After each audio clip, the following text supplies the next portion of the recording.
सुरगाणा तालुक्यातील सुरगाणा वनपरिक्षेत्रात पावणे 2 ते 2च्या दरम्यान वनकर्मचाऱ्यांना मिळालेल्या गुप्त माहितीनुसार सुभाषनगर येथे खैर लाकडी असलेली 4 चाकी वाहन पकडले।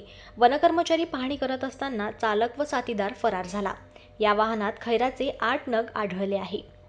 वनविभागाला मिळालेल्या गुप्त माहितीनुसार वन अधिकारी व सुरगाणा वनपाल व वनरक्षकांची टीम तयार केली।